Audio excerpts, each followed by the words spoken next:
We will begin with a welcome from Mr. Derek Cannon of IMS Engineers. Immediately following him, we will hear from Mr. Jared Smash, the interim director of the Jackson Department of Public Works, with an introduction to the meeting. And following him, we will be in the hands of the Honorable Tony T. Yarber, mayor of our great city. And following the mayor, we will have a short video presentation, and then I'll come back before you with additional directions. At this time, Mr. Cannon.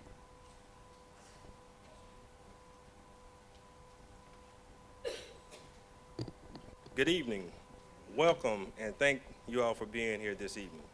We are grateful to be partnered with the City of Jackson to help implement infrastructure improvement projects funded by your tax dollars. The city has in place a very comprehensive, inclusive plan. It's your plan. Many projects are based on your calls and feedback during the early planning phases. We, along with the city, want to make sure you remain aware of the progress and continue to be the voice that leads great undertaking. Tonight, you will hear about a lot of projects that are currently underway and many that are in the near future. We welcome you to ask questions and provide additional feedback to help us continue building our capital city. Remember, none of this would have been possible without you. Again, welcome, and thank you for being here tonight.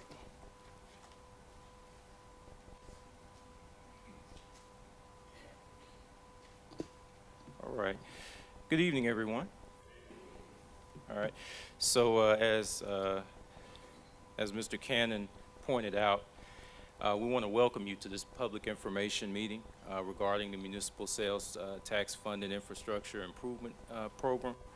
This is an opportunity for you, the public, to see where your tax dollars are going with respect to the improvements to Jackson's roads, bridges, drainage, and water infrastructure.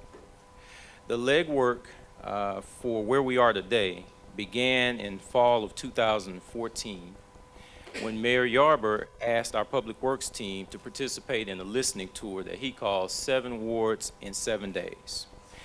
The team toured sites which represent some of the worst streets, bridges, and drainage issues in Jackson. The tours included the mayor, also the respective council person for each ward, and residents from those respective wards. The goal was to begin to whittle down an extensive list to a consensus of projects where we had major trouble spots so that the special tax dollars could be applied to fix the right issues. Feedback from the tours, coupled with available data on major infrastructure challenges, led to the development of the Infrastructure Master Plan and also specific capital improvement plan, which has gotten us to kind of projects for years 1 and 2 that could be implemented with these funds. Countless hours have been spent measuring, calculating, and analyzing in order to develop workable plans and designs that can be constructed and implemented to address the infrastructure opportunities that the City of Jackson faces. City staff has worked with the program management team to expedite critical projects that were identified. So the Tiger Grant paving projects, for example, which is West County Line Road and also State Street, along with the Hanging Moss Road Bridge project, as well as the Eastover Waterline project, immediately come to mind, in addition to the numerous areas where we're currently seeing pavement management projects unfold. Now, these are critical to the public transportation, obviously for residents and for visitors of Jackson. And therefore, the tax dollars are being used to really make this happen. The City of Jackson has teamed with numerous private firms, both internal and external to Jackson, to see this important work gets done. And while there's still much work to be done, it is safe to say that by all efforts going on now, we are bearing fruit. Everyone committed to buying Jackson is making an investment in the growth, economic development, and community empowerment to building the capital city to the level of regard that current and future generations can be proud of. In all areas, this is a joint effort, but without great leadership, it wouldn't be possible. So with that said, let me introduce to you the Honorable Mayor, Tony T. Yarber. appreciate it. Hey, great day, everybody. Good to see you all here, and we're excited to be talking about what I believe everybody's excited to talk about, and that's progress in the capital city. Let me first begin by recognizing the commission members, those folk who make the decisions about what you're going to be able to see today, and I think those of you who have been able to participate in any of those meetings or to watch those meetings, what you'll notice is that you've got people who are part of this commission who are dedicated to seeing things done in the city of Jackson the right way, who are committed to seeing your tax dollars spent in the right way. There may not always be agreement upon how to get there, but you better believe that there is indeed a desire to see your tax dollars spent in the way that this legislation was set forth to do it. So if you are a current or former commission member, would you stand so we can recognize you, please? Mr. Dwayne O'Neill, Mr. Pete Perry.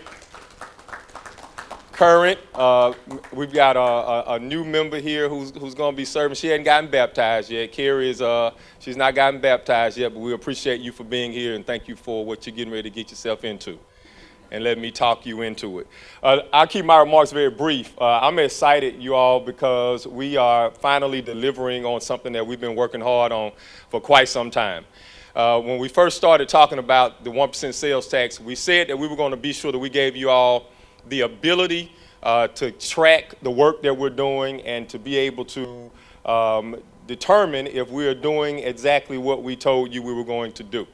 So with that being said, we kicked off not long ago a data website, a data portal that's data.jacksonms.gov. If you go to that portal, you'll be able to see every project that this 1% sales tax is paying for, whether it's drainage, whether it's street resurfacing. Not only do you get an opportunity to see the project, but you also get to see what stage that project is in. You get to see what the budget is for that project. You also get to see exactly where we are and who you can talk to about the work that's being done. We're not keeping a secret on who the contractors are. So we want you to be able to see that information. That's a promise we made, and that's a promise that we are excited to say that we are delivering on. Not only is the 1% sales tax important, but this conversation about infrastructure improvement in the city of Jackson is not just 1% sales tax. It's also a concert, if you will, of how do we bring funding together, whether we're talking about CDBG funds, where we're seeing work done through our housing department, as well as in the planning department, our housing division of the planning department, where community development block grant money is being used. We're going to see about 9 streets being resurfaced in South Jackson.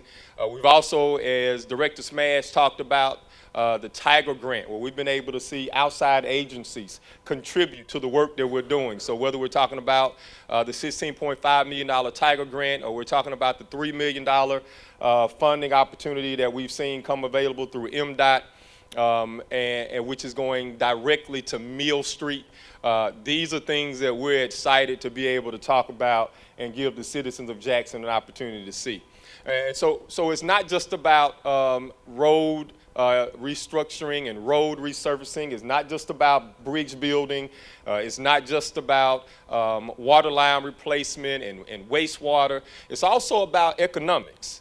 It's about how do we get our people back to work? How do we get folks working who don't have the opportunity to do that? This 1% sales tax, along with the other work that we're doing, is going to give us that opportunity.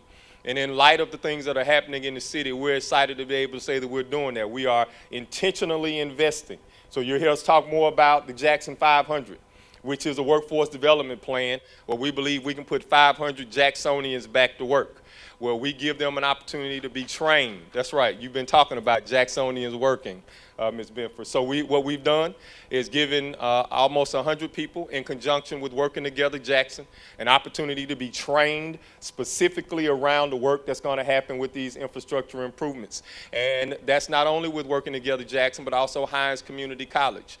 We've seen our partnership with over 117 agencies to put over 1,100 Jacksonians millions to work in the last 2 years. And we've seen the unemployment rate in the city of Jackson go from 7% to 5%, and that's lower than the state average. So this momentum is building. We're excited about it. This 1% sales tax is just one of those things that we want to make sure that you hear about so that you can be proud of what's happening in your city. With that being said, thank you again for coming, and thank you for being interested in where your money is going. Go back and tell your friends and family that while we haven't hit their street yet, it's coming to a street near them. Thank you, and God bless you. I don't know who's next, but we'll turn it over to IMS.